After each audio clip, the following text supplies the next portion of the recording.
Shalom mtu wa Mungu. Imempendeza Mungu siku ya leo tena tuweze kushirikiana maneno ya Mungu kwa nafasi hii ambayo Bwana amenisemesha niweze kuzungumza na wewe. Fahamu wazi, tunafahamu kwa habari ya watu ambao ni walemavu tangu kuzaliwa kwao, watu ambao wamekuwa na ulemavu aidha wa macho, sikio, manake viziwi au miguu na hata wengine mikono. Kuna watu ukiwaangalia wanafanya vitu ambavyo sio vya kawaida. Sasa lazima ujiulize ni nini kinachoendelea kwa hawa watu. Soma katika maandiko sura ya 9 ya Yohana kuanzia mstari wa 1 pale mpaka mstari wa 3, utagundua stori moja muhimu sana. Siku moja Yesu alipita mahala ambapo kulikuwa kuna bwana mmoja alikuwa ni kipofu, na wanafunzi wake wakamuuliza Yesu ya kwamba ni nani aliyetenda dhambi kati ya huyu bwana ambaye ni kipofu na wazazi wake. Kwa hiyo utaona ya kwamba hawa watu walijua kwamba huyu amezaliwa akiwa kipofu, wala sio kwa sababu ya hitilafu ambazo zimetokea katikati yao kuishi kwao, lakini pia inaonyesha kwamba alizaliwa akiwa kipofu.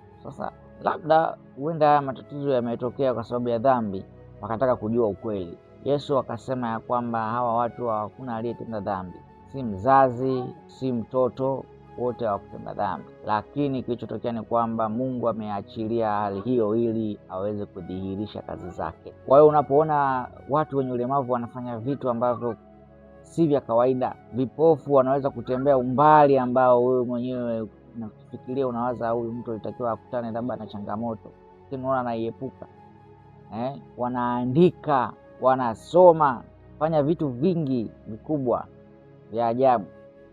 Mambo yote hayo yanadhihirisha ukuu wa Mungu kwenye maisha ya wanadamu, yanadhihirisha Mungu ni wa ajabu. Kwa hiyo Mungu anaweza kumwacha mtu katika udhaifu wake ule ule, ulemavu wake ule ule.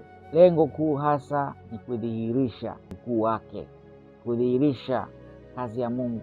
Mtu mmoja akawa ananiambia kwamba kipofu anatumia smartphone. Ni vitu vinavyothibitisha ukuu wa Mungu. Wewe jaribu siku moja tu ujifumbe macho, alafu uchukue smartphone, ndugu yangu, uandike message, you'll wonder. Haleluya. Lengo la kujifunza huku ni kwamba tujue jinsi ambavyo tunaweza tukamuona Mungu anavyojifunua kwenye maisha yetu na utendaji wake kupitia watu ambao ni wanyonge ama walemavu. Mungu anatufundisha jambo hili kuu, kwamba tujue ya kwamba kazi zake anazifanya ni za ajabu, na fikra zetu zinavyofikiria zinaona mwisho, lakini Mungu yeye ana fikra zaidi. Mazingira ambayo tulijua mtu ambaye hana macho hawezi kutembea, hawezi kuepuka shimo, lakini Mungu anatengeneza mazingira ambayo kipofu anaepuka shimo, kipofu anaweza kusoma.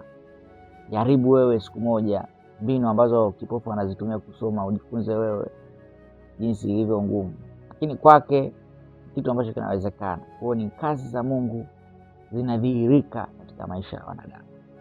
Mungu akubariki sana. Nakupenda sana.